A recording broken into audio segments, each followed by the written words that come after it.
So good to see everybody. Well,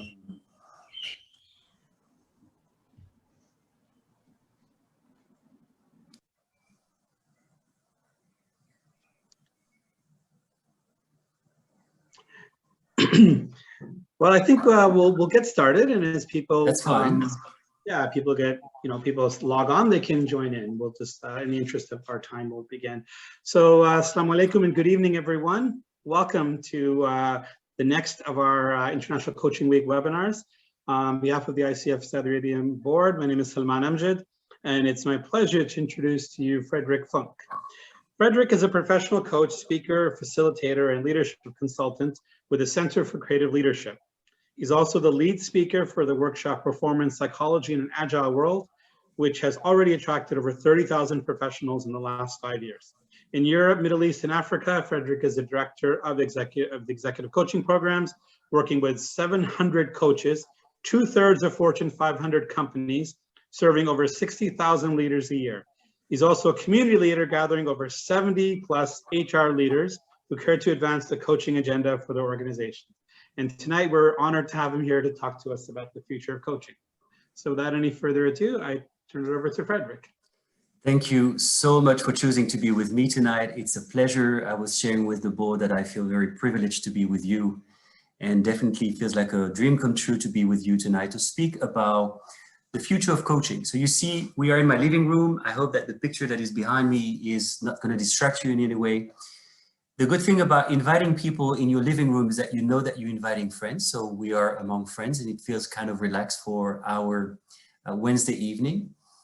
But it's also kind of a good metaphor to bring you into my world. Now your world is the world of coaching. Your world is the world of the quality of the profession. My world is the world of the buyers. So what I'm representing is a community of buyers, and I'm working with about 300, 400 clients across EMEA. And it was about 4 years ago, I felt very compelled to actually discuss with these people about the future of coaching. Now, not in a theoretical way, but really more like, what's your strategic plan for coaching? And in the broader sense, as we're thinking about talent development and talent management. And so these were real conversations, supported by research, supported by data, and I learned a great deal. And so I'm here today to actually share those insights with you. It's going to be 10 insights. One of the thing is, I'm going to share that with you. I'm really hoping that we're going to have a conversation more than being in a presentation mode. So you feel free to interrupt me. As from the moment I pull up the presentation, I will not be able to see you. So please either use your voice, or someone from the board will actually notice that you raise your hand, or that you put a question in the chat box. And if that's so, and then Salman, Reem, or anyone else will actually convey the question to me. Okay. I like to introduce myself as a contrarian, which in many ways is a good thing. I'm a challenger of the status quo. There is no such a thing as status quo in the coaching industry. It's been reinventing itself for so many times, and particularly in the Middle East. I was sharing with my colleagues here that the Middle East has been so pioneering in the way to think about the future of coaching.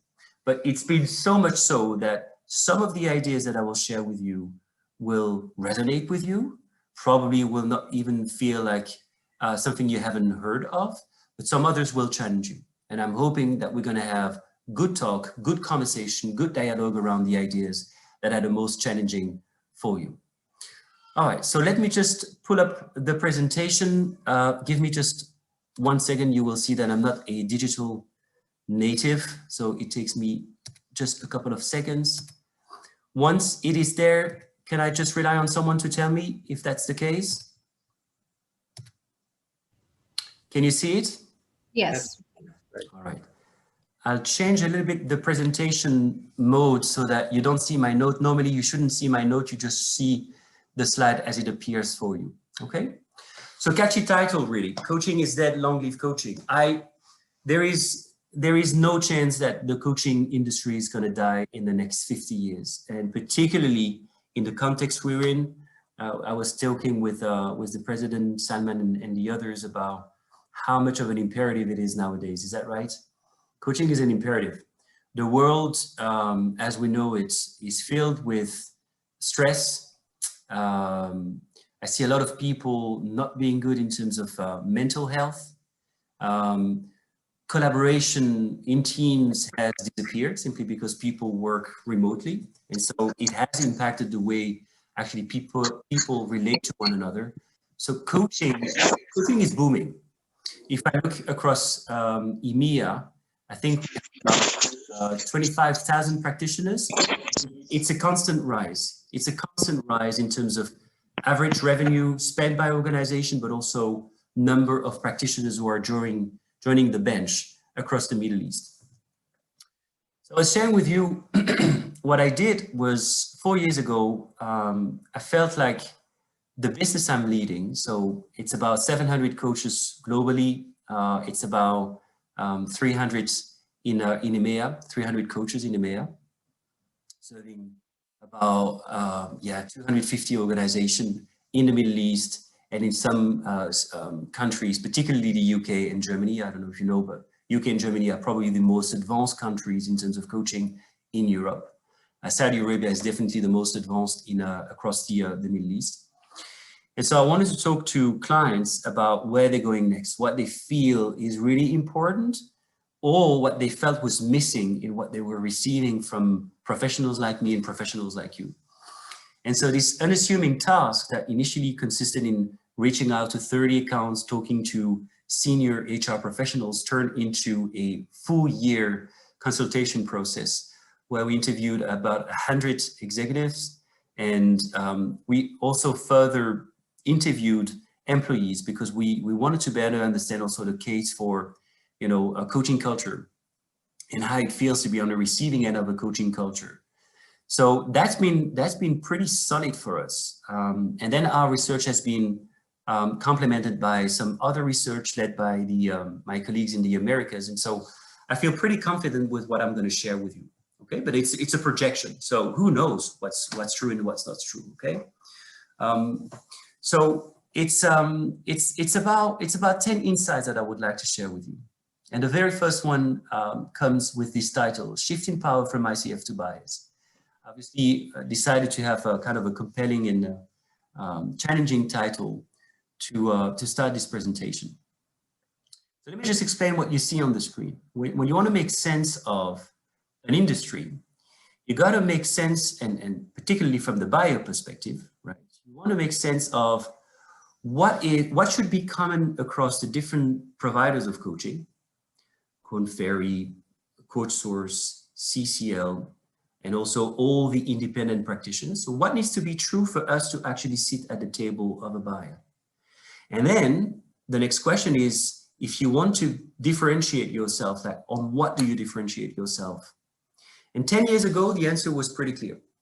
10 years ago, you needed to have a good certification and you needed to be able to establish trust with your client. And trust was primarily defined in terms of chemistry, a good chemistry. I feel like I can trust, I can open up to this person because I feel like we are like-minded people and he or she's gonna help me to advance my project. And that was common to, I can't remember how many practitioners exist 10 years ago, let's say 20,000. That was common to everyone. Now, the fact that it's a rather unregulated environment and very fragmented, obviously it also attracts, and sorry to say that, thousands of unsuitable people. So a good certification was really a key success factor. But the differentiating factor was the ICF accreditation. And so it took time for organization in the Middle East, but also in Europe, apart from Germany and the UK, to catch up on the importance of ICF. The fact that today the ICF is considered by default by buyers means that you guys, but also all your other peers from the other chapters have done tremendous work, because I can't think of any client who wouldn't ask me, well, are your coaches, ICF accredited or equivalent? Okay, so ICF accreditation, if you look at the industry as it operates today, is by default you cannot claim to be a professional coach if you don't have that ICF accreditation. And there is more or less of an understanding on the difference between ACC, PCC, and MCC for sure. The flip side to it, however, is that now that buyers are way more sophisticated, they also feel entitled to have a say in defining what proper coaching is all about. And so 10 years ago, certification, trust, ICF. Today, it's the bare minimum you need to possess if you want to sit at the table, if you want to actually bid on, significant proposals for coaching programs. So what's top of mind now for buyers? Well, these are the three other factors that you see on the right-hand side. For large consumers of coaching, if I can call them this way, global consistency is going to become a key element for them to buy coaching.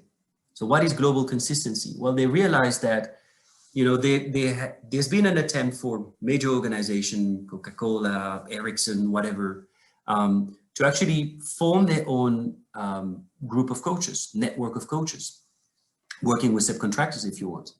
But what they realize is that they got really fragmented value propositions from these different coaches. And so what they got from one coach in the United States and what they got from one coach in Singapore and what they got from one other coach in Saudi Arabia, highly differentiated experiences, no common, sequences and methodologies and intellectual property behind how to do proper coaching. And for a number of them, they've been disappointed by that. And so the market has gone into an aggregation, all right? And so there are big players, and I represent one of those big players that actually serve the need of large organizations that want to get that consistency that is missing when you're working with actually a network of loose subcontractors. So global consistency is very important for the buyers. An element where they're really challenging a lot the philosophy that's been the philosophy and the paradigm of coaching for so long. I remember 10 years ago, a number of coaches, certified and accredited, would actually say that you really coach a person, you don't coach a problem, and that saying still survives nowadays. But for buyers, they would say, well, you don't just coach a person, you coach a person in a role in my industry. And so it is important for me, the buyer, not only to validate your professionalism as a coach, but I also want to get a sense that you understand the industry you're stepping into. And when they actually want to open the doors to the most, senior leaders at the top of the pyramid, they're not only saying that, they're also saying, well, prove to me that you've also had and gained experience as an executive yourself. And that is very important. I'm going to talk about that in a moment. So accreditation, certification were elements of trust. Today, trust is redefined not only in terms of chemistry that two individuals might need to have together, but it's also an element of credibility. Credibility is extremely important, and credibility from the buyer's perspective. And when I say buyers, guys, I mean both HR and the economical buyer. HR typically being the technical buyer, so the one having the knowledge, very often having a certification in coaching as well. So they're very seasoned professionals, very, very seasoned, but they're not necessarily the ones having the budget to buy coaching. And so who has the budget? Typically, it's an executive sponsor. And that executive sponsor, 10 years ago, that person would not actually roll up his or her sleeve to look into that. Today, they are actually the ones really sponsoring a coaching program and taking a serious look at it, taking a serious interest at it. So your business background, your industry background, or your area of specialization, now, today, it matters. It really matters a lot. I'm not talking about small executive coaching. What I call small executive coaching is where you have, a one-off, one person in one organization wants to work with you. I'm talking about significant program where you have anything between 50 to 100 people. That's where this whole notion of executive presence, executive backbone will actually be important. And then you see a criteria that truly is in the excitement attributes, and I put that in red. It's platform. Platform, is a very important component you guys need to understand. 10 years ago, I was in the business of coaching. Today, I'm in the business of platforms for coaching. All right, so I went from an area or a job that really looks into the substance of coaching to now a job that actually requires for me to be really well versed in technology. But you will see from the presentation that the platform shouldn't be just summarized as a tech problem. It's way more than that, really way more than that. So today we're in the business of platform, and that unassuming word will transform everything in the next 10 to 15 years. It's already doing it to a large extent. All right, I suppose that I can continue. I don't hear any voice or any questions. So again, feel free to interrupt me if you feel that it's relevant. I'd rather have a dialogue than just a monologue. What's the key insight number 2? That one is particularly true for the Middle East and particularly true for Saudi Arabia. So there's a reversal of the methodology of coaching that has been guided by the fact that trust nowadays is not just a matter of chemistry, accreditation, and whatnot. It's also a matter of whether or not you belong to a certain industry family, a certain company. Like, do you have the badge of honor that proves that you've been in a key business position yourself, or that you've performed in that industry prior or in parallel to being a coach? And so many of the conversations I've had with top executives have actually led to major insights. We understand that, you know, the world of an executive, the paradigm, the bubble of an executive, it's not leadership development. We are all the people in this call are very passionate about leadership development. We read books about that, we attend seminars, we get trained, we get moved, there's a lot of emotion. That's our life. That's why we're on earth. We feel like we have a strong mission to accomplish, to, you know, further advance someone else's agenda through leadership development. But that passion is not shared by, you know, everyone. And in the world of an executive, you know, what captures their attention? It's business, it's market, it's organization. And so they would say to us, many of them would say that coaching is a mean to an end. Coaching is not an end per se, it's a mean to an end. And that has very serious implications. And so whilst I was having these 100 or so stakeholder interviews with executives, a number of them challenged me in significant ways in the methodology that is often used in coaching. So let me share some examples to kind of illustrate and make that very tangible. So I remember vividly a group of executives who were telling me, you know, I've went through executive coaching I didn't really like, it didn't really work for me. Not all of them were saying that, but one very vocal man I remember was saying that to me. And he had a very interesting point. He said, you know, the sequence I went through was one where, you know, the trigger for coaching was that, assumingly, there was a problem in terms of my behaviors and my reputation at work. And so off I went through a 360-degree survey that helped the coach and supposedly myself, he said, in identifying the development needs that I would have to work on then through a coaching contract. And he says, I can't make sense of that. Back in the days when I was doing the research, that was really the way of actually doing proper coaching, at least for CCL, very much rooted in, you know, data and psychometric instruments. So I asked the gentleman, so what do you think, and how would you do that differently? And he said something very intelligent that stayed with me, and that I think that actually taught me something. He said, you know, Fred,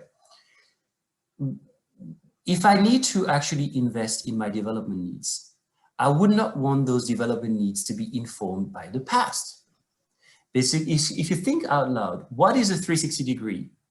It's the end product of the men I've been for the last 12 months. If I think of a talent review, it's the end product of the man or the woman I've been over the last 12 months.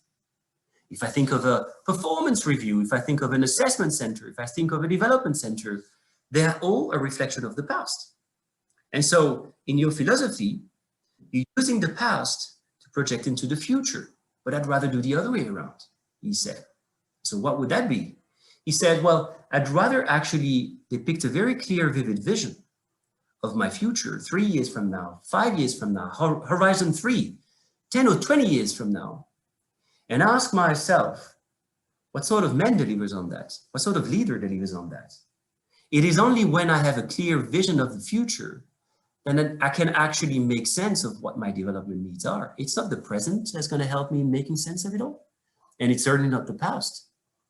And so one of the things that is expected from many organizations in the Middle East, particularly in the Middle East, but I feel that a number of big organizations in Europe are also kind of following that lead. They're saying, well, you know, we shouldn't start with using psychometric instruments that inform us about our current needs.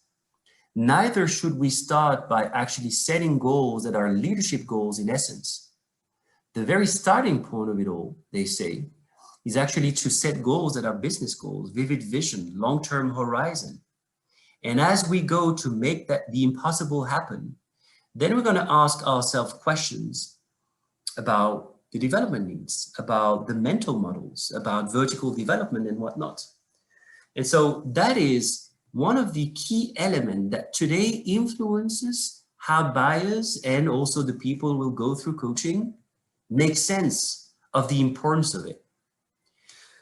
If I talk to you a little bit about my reality, so you heard that we're doing significant work at global level. It's about 60,000 people who are going through our solution. Now, when I say our solutions, it's not just executive coaching, all right? We also have entry-level type of coaching like feedback coaching and whatnot. The mass market is with middle managers and senior managers. But for a long time, the top of the pyramid, the executives, the C-suite, the group C-suite were kind of sniffing at coaching. They were not very attracted to it. Some were, yes, but the vast majority, and if you look at the industry of coaching, if I look at my brothers from Korn Ferry and like, them too. The big bulk of their business is with senior management and middle management, not really with the top executives. And so it is very important to understand the psychology of this buyer and how they think what proper coaching is. And whether they are right or wrong is actually not important at this stage, because one of the key questions that we all have as coaches who want to actually manifest our mission and help others make the world a better place, the very first thing to make that happen is that we want to be actually allowed to sit at their table. And so it's very important, I find, to actually make sense of their psychology. And their psychology is not a psychology that separates performance from development. Right? So we tend to say, well, there's coaching for performance, there's coaching for development, there's coaching for transformation. This is our jargon. They don't think in this way. They are thinking in ways where, everything fits together. Everything fits together. And you will see in my next sequence that it's not just about the methodology, it is also about who is sitting in front of them. So whereas you and me for a long time, we've held to be true that a coach and a mentor does mentoring, for them it's nonsense. And so you see this little tagline that I've created down there: downloading genius is called mentoring, uploading genius is called coaching. For this buyer, they want to have both. They want to have it all. And that is a very interesting thing, because as they're thinking about, what true credibility is all about, they're saying, well, the technical buyer is doing the screening, and they're saying, well, ICF, check. Rather PCC and MCC level. Good certification, checked. I pass the ball to the executive, and the executive say, well, does he or she have the executive experience that I need? Because I want to learn from him or her, not only through the power of good questioning, which would reveal my own signature, my own genius. That's really the uploading movement of coaching. But every now and then, I want to also learn what has made him or her successful. And that's the downloading movement, the downloading the genius part. And so that is something that was not true 5 years ago. Today, it is essential in my area as as a business professional in the coaching, but more as a business leader than a professional coach, I would say. It has completely changed in the space of 3 to 5 years. Completely changed.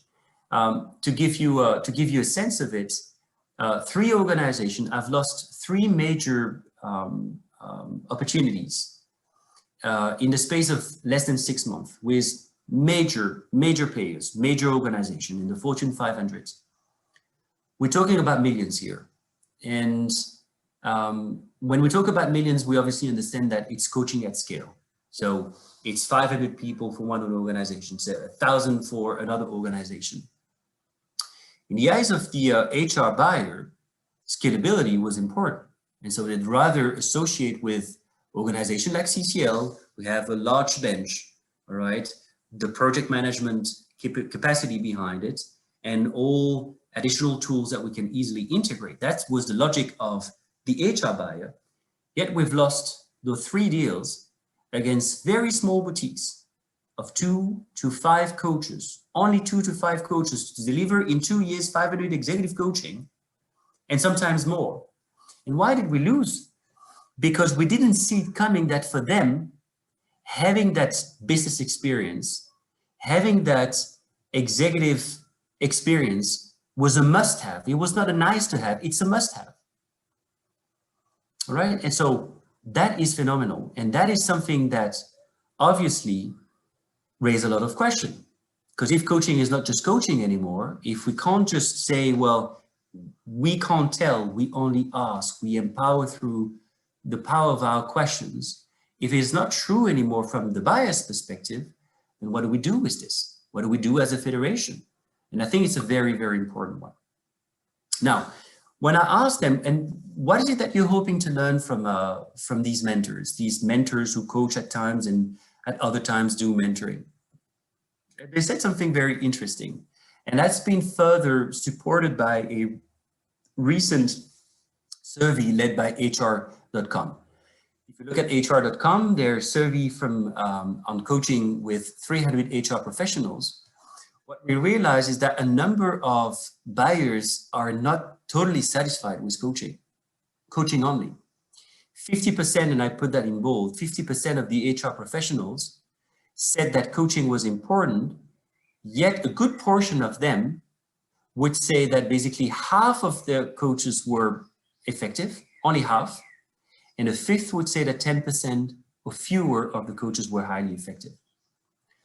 So that got me into pondering, how could this be? Because if you look at, the ROI Institute or even our own research, coaching delivers unprecedented ROI, unprecedented transformation, unparalleled compared to anything else. So where does this perception come from? And that's where it's important again to make sense of this larger picture that I was talking about. So we say we don't coach the problems, we coach the person. I think it is true, but yet from a bias perspective, they say, well, it's true, you coach a person, but it's a person in a role, in a company, in a market, in an industry, and in a geography.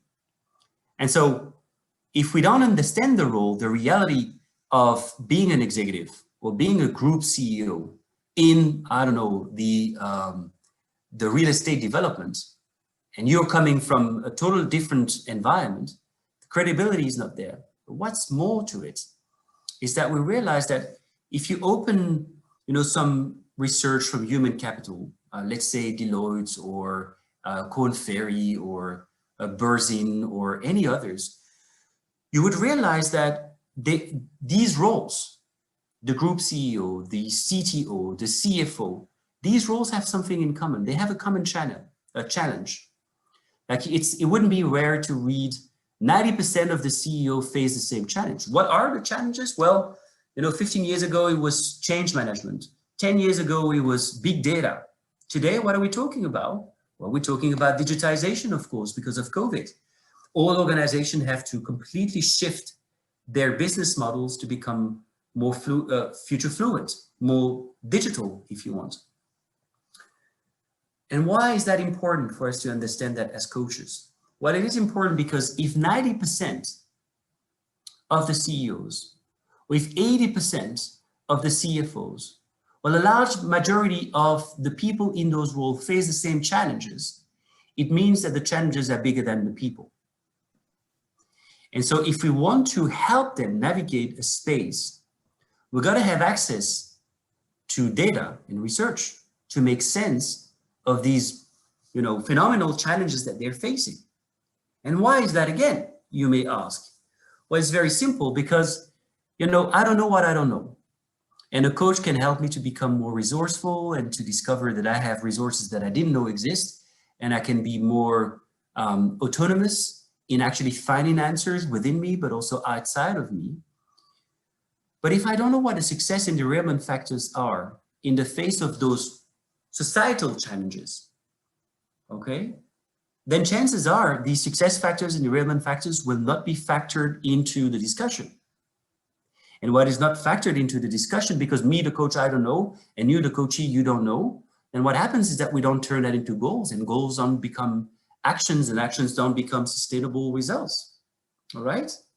And so for a number of them, they're saying, that's the reason why we actually care to not only speak with a coach, but also someone who understands the business and who has access to this wider perspective on how do we win in the face of so much complexity. And that is something I've been grappling with a lot because, the coach within me has been kind of questioning and debating at large with those buyers. At the end of it all, if I continue to debate, and that's my key message to you, if I continue to debate, I don't sit at the table. I don't sit at the table. And I cannot influence the agenda and the future of these executives who need support and who want support and who are asking for support. And so that is something I'm expecting you to grapple with a little bit, as I've been struggling myself when I initially heard about this feedback. But that's a very important one. And so this capacity to flex your style, right, between a coach, but also a mentor, and also someone who has an area of specialization where you do understand the research behind a certain topic or a certain industry, all right, that is growing in importance. Absolutely.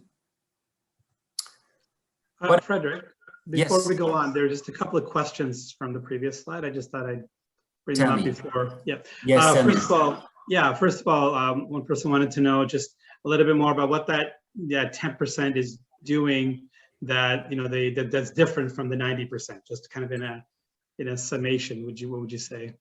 Yeah. So this is a survey from HR.com. So I definitely will share with you after this webinar the link that would allow you to actually read the complete report. There's a couple of answers to be found there.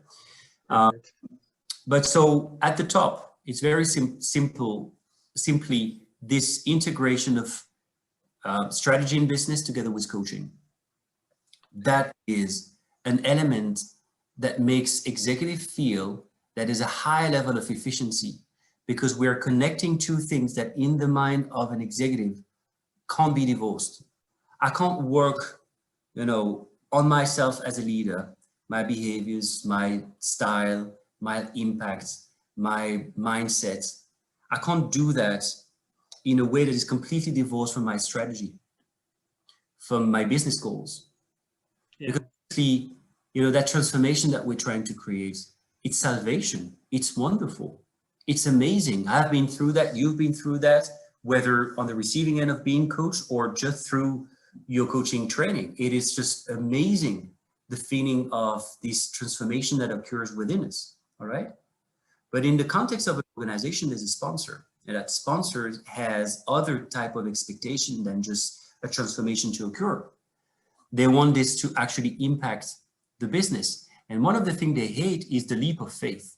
They don't want to be told, all right, if I'm working to be a better leader, I should expect that it's going to actually have ripple effect throughout the organization. They don't want that. That's a leap of faith. And to my knowledge, few have attempted to demonstrate an ROI, but the truth is that we can never isolate the work of a coach and a coachee. versus the other elements that influence an ROI. So it's very, very complicated. So they say, well, I want to do the opposite. I want to actually pursue business and strategic goals. And along the way as I go, I want my coach to really help me make sense of, you know, what does it mean? What does it mean to be the type of leader my results require?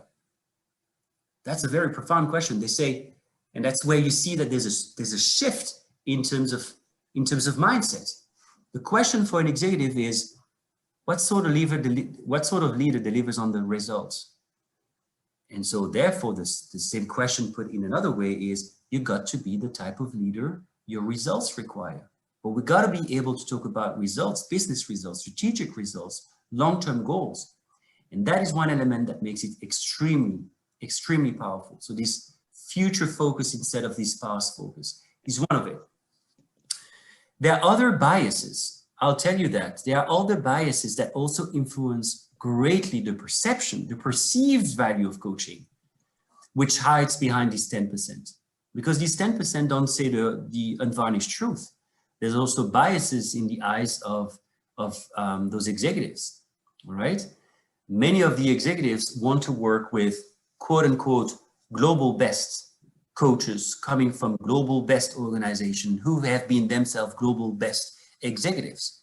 And so this kind of anything that relates to reputation and that they give a lot of importance to it. So they'd rather work with someone who's been a top executive at Coca-Cola, for instance, who has had a tremendous track record, who's now kind of a global top coach. That for them gives it a lot of value as well. But you can sense that it's not a real effectiveness and efficiency element. It is more kind of a bias that comes with it. But I will invite you to read this report because there's a lot of insight to be found in there. I'll share that with everyone by the end of this webinar. Salman, you said that there were some more questions in there. So there was the second question, and I'm wondering if it's been addressed. Mazen asked about measuring the effectiveness of coaching in a short time. In other words, what are the success factors to build the effectiveness? And if you could elaborate a little bit on that. Yeah, so for us at CCL, we are a research organization. So we are very comfortable with data analytics, and we are very comfortable with designing fancy methodologies to isolate the impacts of that we're hoping to generate for our clients. Yet after more than 50 years of existence, we haven't found a formula to do just that. All right, so isolating ROI at the end of a coaching is close to impossible, if you ask me. You can measure behavioral change, the perception around it. You can measure satisfaction. You can measure satisfaction of the participants and the stakeholders around him or her. You can measure sustainability, that you can do, but ROI is a very hard thing to measure post-mortem. And so the only way to do it is the other way around, is to actually say, what are the business goals I want to pursue? Did I achieve them? Yes or no? If you have to actually figure out what is it that I was trying to influence on my business, my organization. If you ask yourself this question at the end, you've lost tremendous time and you will not be in a position of success. So you got to ask that in advance. Now, the way I do that, I've shifted from actual value to perceived value. So elements where we're looking into are whenever we have goals that we want to pursue, I'm keen to actually understand what are the areas of improvement that we need to influence through leadership development. But what I call areas of improvement, I mean business areas of improvement. It may also link to talent and other cultural aspects. What are the areas of improvement we're trying to influence? And then the next question is obviously, what's the most reliable source of data that is at my disposal that the company is willing to share with me to see whether I'm gaining progress or not? That is the most reliable way if you want to demonstrate that you're creating ROI for your client, not post-mortem. Post-mortem doesn't work.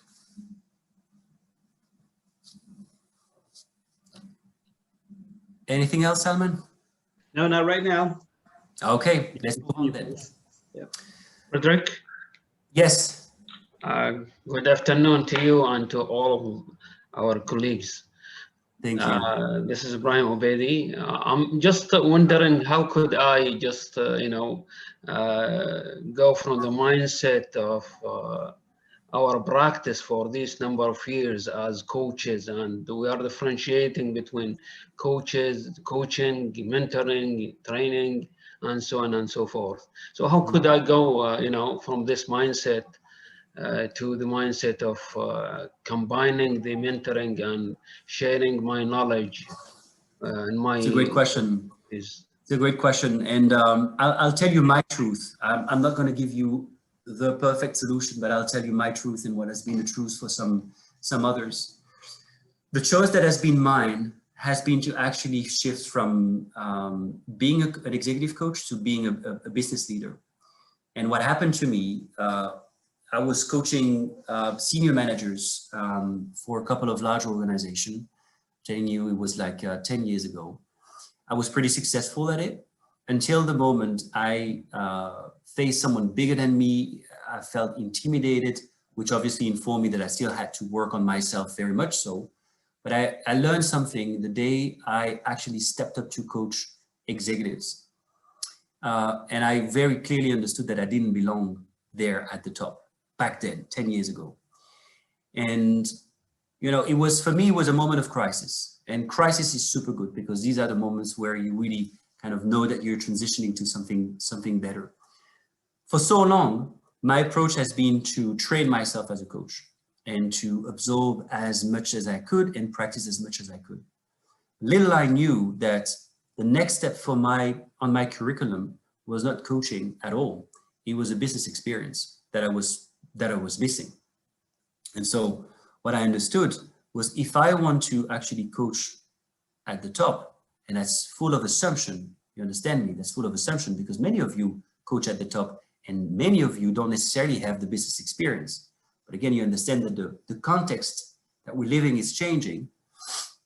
And that's a moment where I actually chose to join CCL. The moment I chose to join CCL is because I felt that I was missing the business experience at the very top that would actually secure my understanding of how does it feel to be an executive? How does it feel to be in the shoes of an executive? And ever since, this has served me well because it has generated so much insights in my mind. I've connected so many dots that were until then kind of not possible simply because I was missing the business component. That was my choice. For a partner of mine in Germany, his choice has been slightly different. His choice has been to actually complete a PhD in an area of specialization. And he went into the topic of resilience, individual resilience and organizational resilience. And he decided to specialize in one key industry that is still particularly important for Germany. And so his angle was very different than mine. He stayed very true to actually loving the substance, further deepening his understanding of about the substance. But actually, he took an angle where he wanted to have the research background that he felt was missing. He had the credentials from coaching. He did coaching studies, credentials, certification, and whatnot. But he wanted to have an understanding of the industry and some of the businesses operating in that industry. And so that was his choice. He chose specialization for a given industry. And that is a recommendation I would actually make for anyone. Today, having a form of specialization, be it an industrial specialization or a topic, today there are many topics that are very, very important. Just to name a few, mental health is a key one together with resilience. Women's leadership is another one. Digital transformation is another one. And we're going to talk about that just in a moment. Surfing these waves are extremely important, particularly when we know that 70,000 of the practitioners, just a small portion of them, can make ends meet only with coaching. Most of them can't make ends meet with coaching only. They have to perform on many other capacities, be it trainers, assessors, recruiters, etc., to actually make a living. But the ones who specialize, I can see that they have more traction and more success, financial success, It's part of the definition. It's obviously not the only definition of success, but that is another good recommendation. But obviously this is not enough. My answer is not enough to actually provide you with sound strategy to move forward with this. So that's a topic to of collective debate, I would say. That's definitely a topic that I advise you as a community to look into. Thanks for asking. Very well, my friends. Let's move on. We are key insights number 6. 10 years ago, if I ask you what is coaching, I bet that 100% of you, well, 90% of you would say coaching is obviously related to leadership development. It's all about leadership development. And a small portion would actually talk about life coaching. Today it has changed. Today, coaching is not just for leadership development. And I know that a number of people kind of raise their eyebrows saying, but what else then? Well, you see that on the screen. Today, coaching is used for leadership development, and it's booming across EMEA, apart from 2 countries, and I said Germany and the UK, all the other countries, and definitely the Middle East, it's a booming economy. It's a booming market. So it's up and on the right. It's not getting smaller. But what happens is that the total aggregate volume of what this so-called coaching industry is about has seen 2 new segments. And these are coaching for change and coaching for innovation. An organization doesn't have only a leadership development agenda. They have a change agenda, change and transformation agenda, and an innovation agenda. What is for sure is that 100% of the organization across the world are going through change. That's for sure, we know, whether of their own accord or because COVID has decided so, all right? And what do we know? Well, coaching has been particularly successful at provoking change, at allowing transition to happen. And so in the context of leadership development. And so for many organizations, particularly in the financial industry, it's the financial industry that was the first one to explore this area. They say, well, if that works there, maybe it's going to work also in the context of change management, having an understanding that it's a completely different set frame to operate as a coach. Nowadays, I'm sure that for the last 10 years, you've heard a lot about agile coaches, for instance. They belong to that segment. It's a different certification. It's a different way of thinking about what coaching is about. We have in common the word coaching, but our job is completely different. All right. And you have coaching for innovation, yet again, completely different kind of breed of coaches compared to the agile coaches or the executive coaches. But the thing is, if you look at average spending by organization, the fastest growing segments are in coaching for change and transformation. And there's an exponential impact that has been caused by COVID, all right? Organizations put millions on the table for transformation and change and agile transformation particularly to happen. But they don't necessarily put millions on the table for leadership development. Now, the interesting thing is that they have compartmentalized everything. So, you know, coaching for leadership development, agile coaching for the transformation, and then, you know, on the side, although it's really fastest growing, kind of lean startup coaches and other type of coaches. But a number of our clients now come to realize that this separation doesn't work well. In the case for agile coaching, Reem, we were talking about this before. A number of clients would tell me, you know what, there's a paradox here, because we are excellent at doing agile, but are we more agile? Being agile is a leadership development. It's a leadership development coaching question. Doing agile, it's an agile coaching methodology question. And the thing is that you wanna have one to be the other. You wanna have both. You want to do agile and you want to be more agile. You want to do resiliency practices because you want to be more resilient. And so it's just start to hit, you know, the bias that it is important after all to have an integrated approach to it.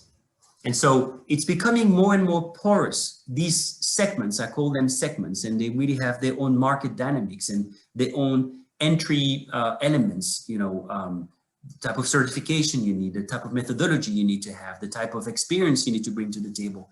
Well, that is becoming more and more porous. And it's a fantastic opportunity for people like you and me to explore what would be a more comprehensive type of offering to support organization in the context of change, together with growing people as we grow organization, all right? So that is a very different industry than the one that we used to know and the one in which we are operating in. Key insight number 7. That one also is a very interesting one. And I hope you're still with me. Again, I'm in a presentation mode. If you want to have a few minutes just to drink a glass of water or anything, you tell me, otherwise I just continue, okay? Simon, I'm good to continue? Yes, please continue. Okay, all right. So the rise of organizational coaching. So we know about individual coaching, we know about group coaching, we know about team coaching, but what about organizational coaching now? Well, then again, under the influence of agile coaching, they taught us something. And something that is very interesting, and I will use kind of a story that I heard the other day about what that may mean. And the story that was presented by a speaker that I found on YouTube was a story about Michael Jordan and Tiger Woods. And I'm sure that everyone in the call knows Michael Jordan and Tiger Woods, 2 celebrities in the world of sport. The story says that back in the days when they wanted to actually turn pro, they both said on television shows that they decided to turn pro because they want to win the championship, the global tournament, to be superstars if you want. And that's been a moment from them to move from amateurs to actually professional athletes, and with all the training regimen that comes with it. Now, Tiger Woods, despite, you know, some reputation issues, he became very quickly, you know, the world champion in golf tournament, right? He made that happen in a very short space of time. Michael Jordan, on the other hand, was not only considered to be the best defense player, but also the best offense player. He was, I mean, there was such a community of raving fans around Michael Jordan that it was not only in the basketball arena, but also other athletes from unrelated discipline were looking at him and saying, well, this man is absolutely amazing. They were mesmerized by, you know, the mindset, the psychology of performance of someone like Michael Jordan. And yet, Michael Jordan didn't succeed to become the world professional he's known to be in the first year, in the second year, in the third year, fourth, fifth. Took him 7 years, if I recall correctly, the story. And we all know why. We all know why. We know that Tiger Woods is playing golf tournament all by himself, whereas Michael Jordan has to rely on other people to actually be successful, all right? Now, what is true about the idea behind Michael Jordan was part of a team, whereas Tiger Woods was part of a group. Let's just level up that insight at the level of an organization.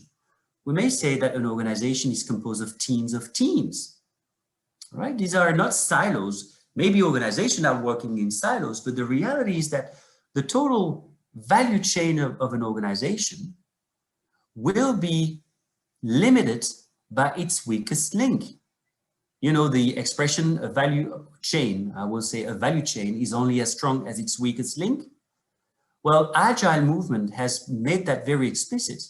So if I have a team A and a team B and a team C, and they are in interdependencies with one another, the collective performance of that organization will be dictated by the weakest team. Just like Michael Jordan had to rely on other people who were less performant than he was. Same applies at the level of an organization. And so what is this thing called organizational coaching? It's the interdependencies that become an area of focus for the coaches, the agile coaches. And that is an area of that actually there will be huge opportunities for people who want to explore that area. And now is the right time. Now is definitely the right time to actually combine what we said before, the agile component to it, together with the leadership component to it, all right? These interdependencies happen between teams, they happen between departments, but then very futuristic kind of, you know, entrepreneurs have understood that there was another something that would actually bring even more value. And that's where we're getting into key insight number 8, the business of platforms. What the business of platform will teach us, you will see, is pretty interesting. With this logic of exploring what's in between individuals, in between departments and teams, at a certain point, the reflection has been, yes, but then we can zoom outside of an organization. Is that right? Because the value chain is also defined by the suppliers and the customers and whomever sits within the context of an ecosystem. And so comes the question, can we actually work also on these interdependencies within an ecosystem, so beyond an organization? And it got to ponder a number of startups and entrepreneurs and serialpreneurs who said, well, there's a lot of value into it. And so they start to explore, and what about the inter-company component between peers? And that's the moment where there was the birth of, you know, the business of platforms for coaching. And that's the scary part of my presentation, but that's also the most interesting one. So please bear with me and try to really focus here, because that is one of the elements that will be the most crucial for the future of our industry. All right, and it goes this way. The business of platform is all about having peers creating values for peers. All right, so if you take the example of Amazon, Amazon is a business platform. Buyers, it can be you and it can be me, create values for other people who want to buy. If you think about Airbnb, it's the same. I want to rent a place where I can spend my holidays, but I also have a house or an apartment that I can put to rent, all right? And if that's true, I'm going back to the model that we have here, comes the question, how can we actually completely rethink what peer coaching is about, such that it's not this kind of group that deepens its learning and its understanding about a topic, but that becomes now an element where peer from within an industry or adjacent industry can actually support one another in becoming more successful. There is this saying from, I think it was Jim Rohn. Jim Rohn was a thought leader in, I think it was the 70s, 80s, someone who came with remarkable insights into leadership development. And he said, we are the average of the 5 people we spend more time with. Let me repeat that. We are the average of the 5 people we spend more time with. And so from a Jim Rohn's perspective, the question was, are you deliberate with your social capital? Are you deliberate about who surrounds you? Sometimes you don't get to choose. You don't get to choose your family. You don't always get to choose your team, but your tribe of mentors and coaches, the people who will propel you forward, are you deliberate in having people who pull you up instead of pulling you down or maintaining you into a status quo? And why would that be interesting now? Well, let's go back to the idea of what a platform is. So a platform, first and foremost, it is a technology, but a business of platform, it's not about technology, it's a business model. What's the big ha-ha? Well, to explain it plainly, it relies on 3 building blocks. There is an open architecture. There's an open architecture. If you think about Airbnb, it's an open architecture. Everyone can come in, put his apartment or her house there and start to actually exchange with others, okay? If you think about Amazon, anyone can go there as well. It's an open architecture. The second element is that open architecture provides a regulation system, a governance model that actually police bad behaviors.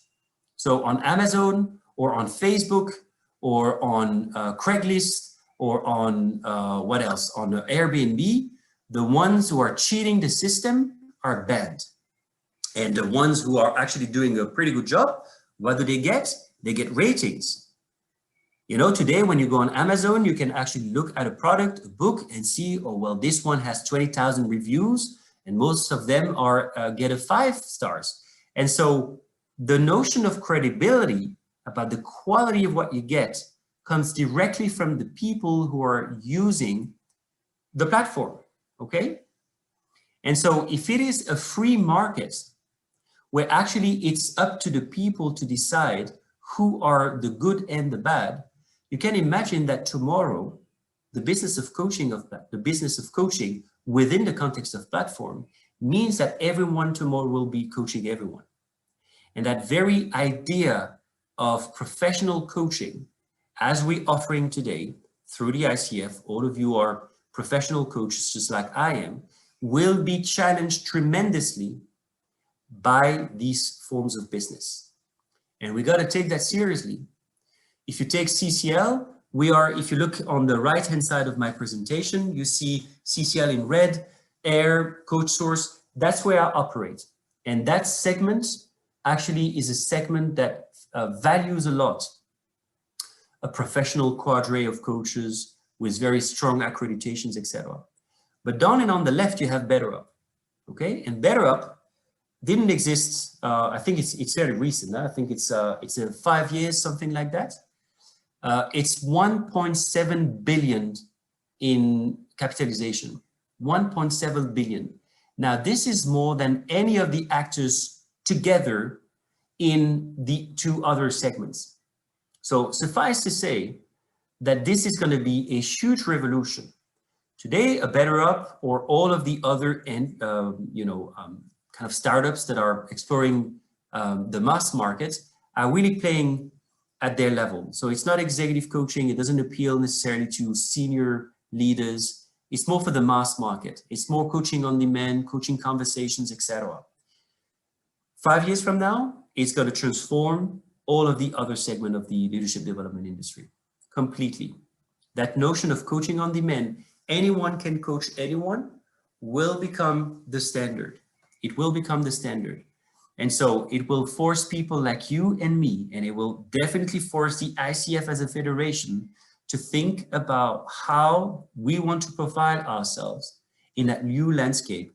That is not 20 years from now. It's 5 to 10 years from now. It's at our door. It's already happening today. So that for me is a significant element that we have to factor into our understanding about the future of coaching, you see? Okay, I hope I haven't lost you. We still have 2 more insights to share, and then, you know, for the people who want to leave this webinar, so be it. For the others who have more questions, I obviously am happy to stay for as long as you want.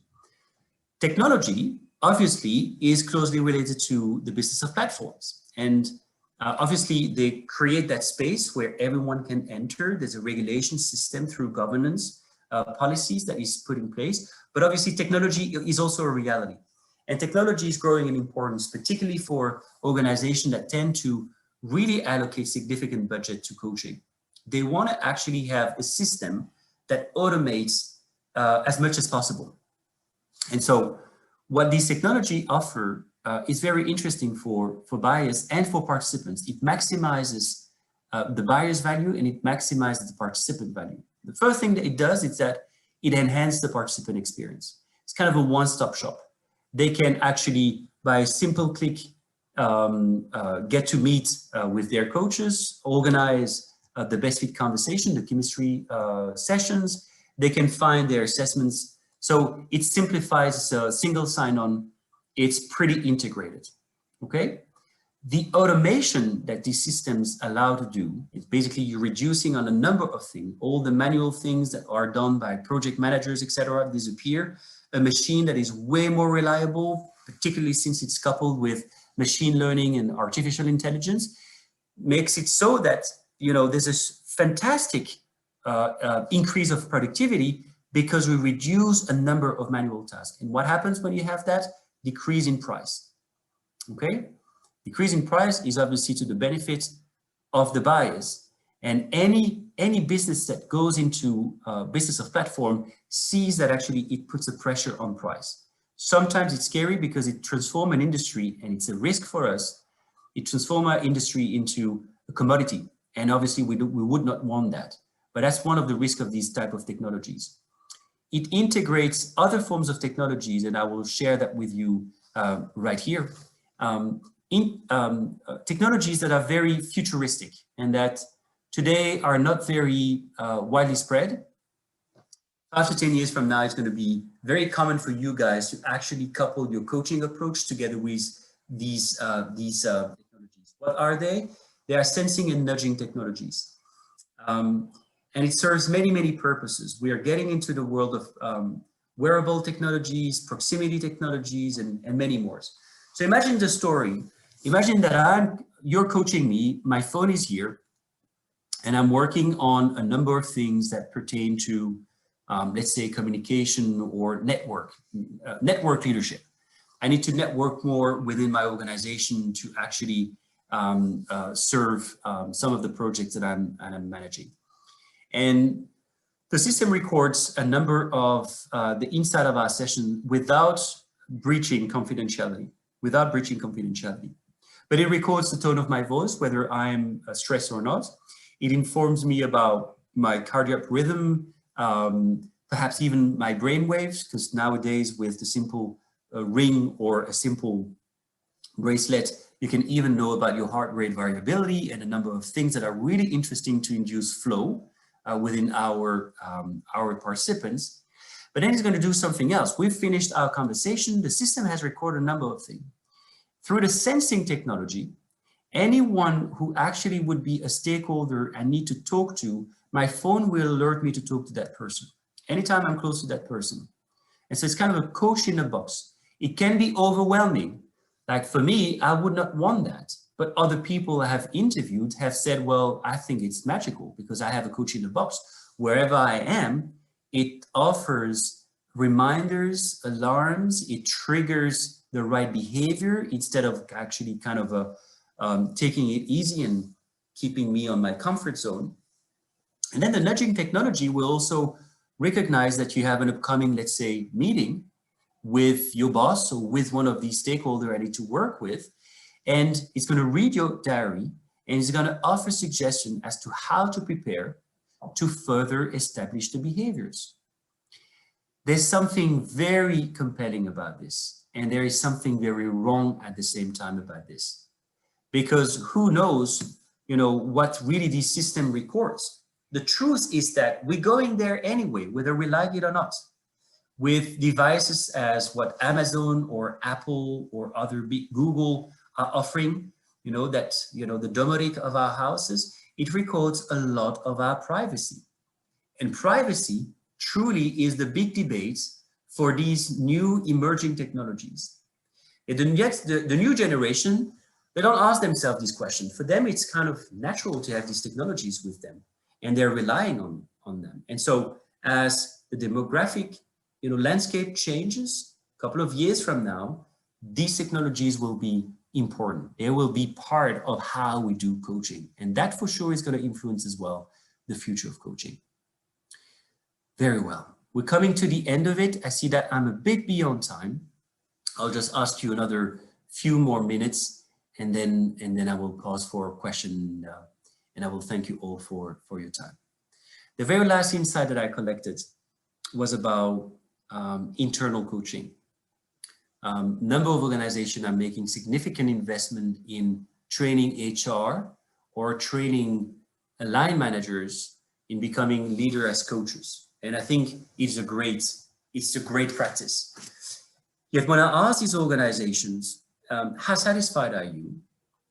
Most of them will say, well, on the external side of things, executive coaching, very satisfied, delivers values, even though this recent survey tends to say, well, not so much so. There are good coaches and bad coaches, and there's still too much discrepancies in the qualities that we receive. But then in the internal investment that they were making, like 100%, would say that they love the training. They love to actually discover coaching. It is indeed transformational. It definitely has that impact, even on line managers and definitely on HR. Typically, HR is more open to it than business leaders might be. So satisfaction is super high. But then we asked the same questions about ROI. And that was where we got very intrigued by the answers we got. Return on investment is fairly low. And so we were intrigued and decided to actually interview 250 employees from across, I think it was 10 organizations, primarily in the Middle East, but not only. And what we understood was for us very revealing, and I hope it's going to be very revealing for you as well. The key insight is the following. When organizations make an investment in training people to coach others, they understand coaching to be coaching for development. Now, when you do coaching for development, you need to have an HR backbone to actually have those conversations to happen. And for many organizations, they don't transform their HR policies, like for instance, the year-end, the yearly cycle, the yearly performance cycle. And so for many organizations, they have, at the beginning of a year, they have a goal setting session, they have a mid-year review, and they have a year-end. And these are the 3 moments over 12 months where actual supposedly coaching conversation happen, which is obviously not enough. So one of the problems that we faced that actually informs us about the low ROI is that as you offer training, you also have to change a little bit the HR protocols, procedures, tools, and processes that come along with it, such that we have more frequent conversation. And so as a result of one of these insights, 2 organizations have decided to turn their yearly cycle into quarterly sprints, which is interesting because now what we call the 3 moments of impact, goal setting, mid-year, year-end, is actually run 4 times because they do that in the space of a quarter. And I found that very interesting and very intelligent. But the real insights comes next. We interviewed those 250 employees and we asked them, how does it feel to be on the receiving end of that? And they said something very interesting. They said, you know, learning and development is, I love it, I want it. And I'm very happy that my organization is so generous in investing in my development. But truth be told, Fred, my everyday grind is not about, it's not a problem of development. My everyday challenge have to do with something else. So I asked them, what is it that you're struggling with? 9 people out of 10, and that's what you see on the slide, 9 people out of 10 report that they're facing a challenge. In the green box, you see what sort of challenge we're talking about: goal attainment, political tension, someone that is stabbing you and that it's kind of slowing you down in further advancing your work. Kind of upcoming meetings where stakes are high. I need to talk to a high ticket client. I need to talk to the CEO. I want to talk about career advancement. It is not an easy conversation to have and whatnot. These type of everyday challenges. These are the challenges that actually are pressing upon them and are putting on their mind. So we asked them, how significant is it for you?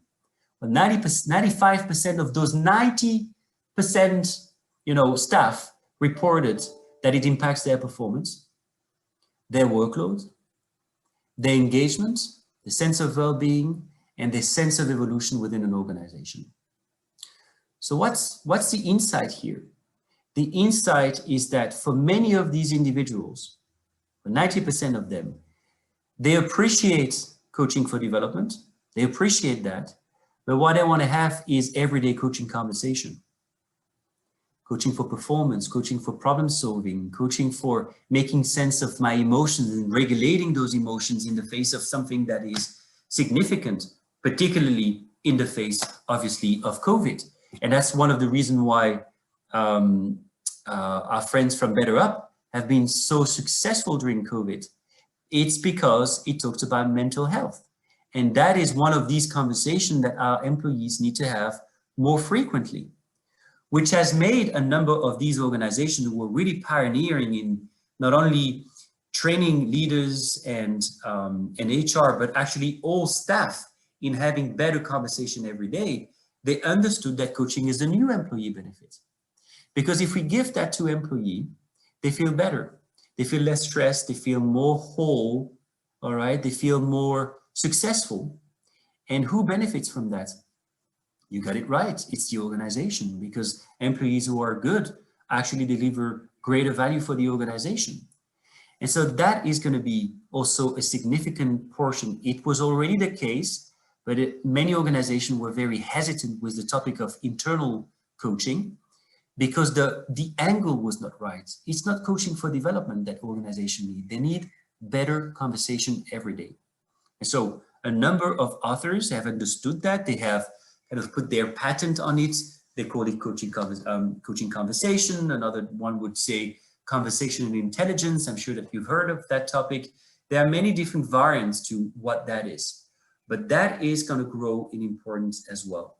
Everyone in a coaching culture need to be able to support one another. 10 minutes, 15 minutes, 20 minutes, you take, depending on how complex it is, to actually unlock the total performance of an organization.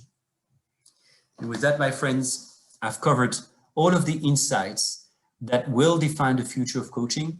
If you want to stay in touch with me, just scan the QR code that you see there. It's going to direct you to my LinkedIn page, and there we can meet and greet and have further discussion.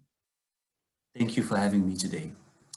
So I'll stop the presentation in a moment for the people who want to perhaps scan the QR code, but I'm definitely open for questions, comments, feedback, whatever, please do from this point on.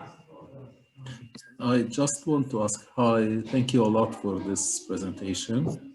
Thank you, I just need to ask about the sustainability and how does it work with the alignment with the growth and development.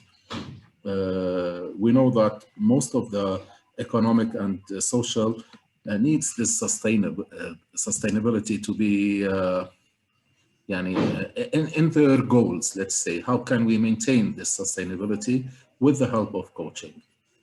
That's a great question. I'm not sure I have a ready-made answer for you, Mazen. I really strongly believe COVID. I'll take a big picture perspective. If I look at COVID, and if I look at why it's been such a turmoil economically, I realized that a number of organizations were taken by surprise, and CCL has been taken by surprise as well, that's for sure. And in the face of such a huge challenge, we have no choice but to reinvent ourselves. The question for many organizations was how clear the vivid vision was. The organization that had a clear vivid vision, a clear sense of direction, an intensity around where they wanted to go next, understood that COVID didn't question the vivid vision, but forced them to take an alternative path to actually go there. And so they flex their style, they flex their business model, they flex their understanding of how to operate in their market, but the vivid vision and the North Stars remained equal. Many of the other organizations who didn't do such a good job at profoundly working on, leadership imperative questions, like vision, like mission, and other elements, all of a sudden were faced with an unprecedented crisis and didn't have this point of reference of where they wanted to go. So what happened is that they started to enter in a transformation, but without having a clear long-term plan. And so they've been, caught in open loops endlessly. And why am I saying that? It's because I saw a number of businesses disappearing, and particularly in my industry, in the industry of executive education and coaching, organizations have completely disappeared because they didn't have that sense of long-term vision. So if you ask me about the sustainability, I am completely biased by saying that as far as I'm concerned, leadership development is the most important driver behind business greatness. And so in the absence of a strong leadership culture, for me, there's no sustainability possible. So obviously it's a broad topic, right? Leadership also touches upon culture, it touches upon talent and many other aspects. But this leadership component, and not leadership understood as, you know, the executive team. For me, leadership is a cultural element. It's a shared responsibility. In the absence of it, you will have a struggle with this sustainability impact that you want to create, and evidence of that are all around us today because of COVID. Exactly, yes. And this goes with the decision making as well for any business. Exactly, Nazim. Exactly. Thank you for your question. Thank you. Thank you.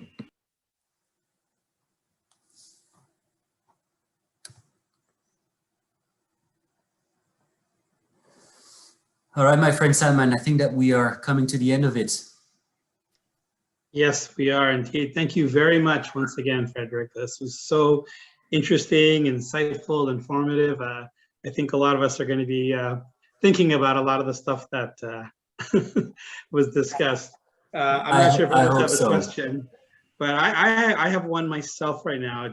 I'm wondering, you know, you shared these 10 insights. You know, was there any particular order? I mean, do you prioritize one? Do you think one is going to have more impact than others? For sure. So for sure, the business of platforms is going to be a tsunami for our industry. Yeah. Of the others, you know, you can think of Horizon 1, 2, and 3. The business platform, it's already in Horizon. Like, it's happening today, and its impact will be long lasting. It will transform our industry. That's for sure. Mm-hmm. The others are tactical moves that organization and coaches on the kind of the provider side need to leverage, need to use and consider. Like, if you haven't done, for instance, team coaching, and I realized that I didn't cover this slide. I'm sorry for that. That slide was saying that organization will invest significantly more in team coaching than in individual coaching. For whatsoever reason, I forgot to mention this one. And that is because of the context of transformation we're in. Transformation, agile transformation, digital transformation, cultural transformation, they all have something in common. That is that they look at teams as the organizational node they want to impact. If you look at agile movement, they will talk about self-managed teams, autonomous teams. You will talk about squad, etc. And so team will increase significantly. So that's another move I would recommend for coaches in this community. If you are exclusively individual coaches, you do know that you are in a fierce competitive market. Team coaching is less crowded, and it's a space that will grow in importance. But you see, it's more tactical. So if we look at some of the other insights I shared with you, they will play out. They will be important, but they will be less important than the business platform. It's going to be a tsunami for us, Salman. Yeah. Yeah, and I love the metaphor of the tsunami. That's a great one. It will definitely be a tsunami for us. And if we're not prepared, we get we get I guess you know, flooded by it. Oh yeah. Once again, thank you. And just for everyone, I just wanted to inform you, if you don't see it already, we have put a poll, you know, end of webinar survey, if you will, with just 2 questions, and we'd appreciate your feedback on these 2 questions. Of course, that helps us, you know, with our continuing planning. Thank you so much. While the poll is going on, if there's, I see some comments coming into the chat that are thanking you. But thank you, everyone. I have just very quick questions, if you allow me, please. Mm-hmm. Yeah, hi, Fred. How are you? This is Habib. Very well, thank you. Yeah, really, thank you very much for sharing this thought-provoking lecture and information. I like your debate, I like your analysis, and I like the way you put the problems, you're bringing up some of the problems and proposing some potential treatments for them. Maybe my question is, considering all the analysis that we went through, how can we identify the applicable areas that matches maybe our market here, maybe in Saudi Arabia and the region? Middle East, for instance. Yeah. So the good news to make your life easier, the largest portion of the companies consulted were in the Middle East and were particularly based in Saudi Arabia. Because as I look into my business in the Middle East, most of it comes from Saudi Arabia. UAE is very active, but definitely Saudi Arabia is the most active in the coaching space. And so all of the insights that I shared with you definitely apply to the Middle East.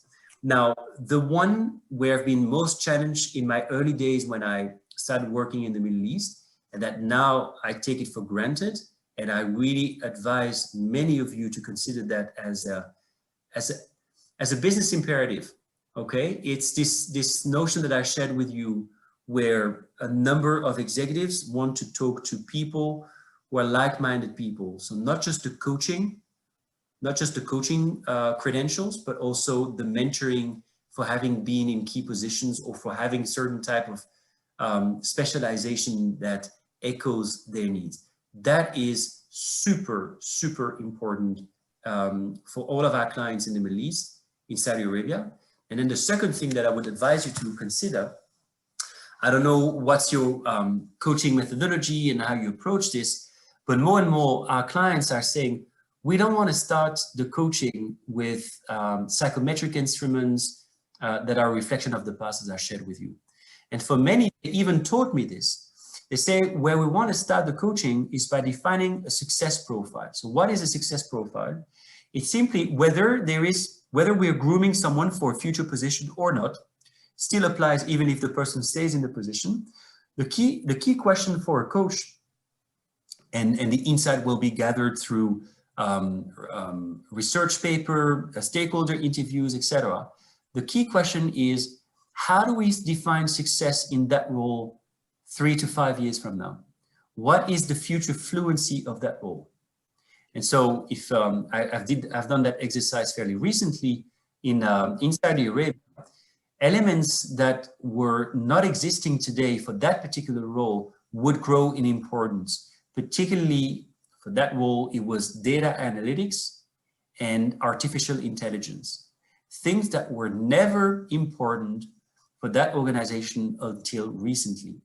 And through some research that we did with industry experts, obviously we have the means to consult kind of strategic partners that are part of our strategic alliances.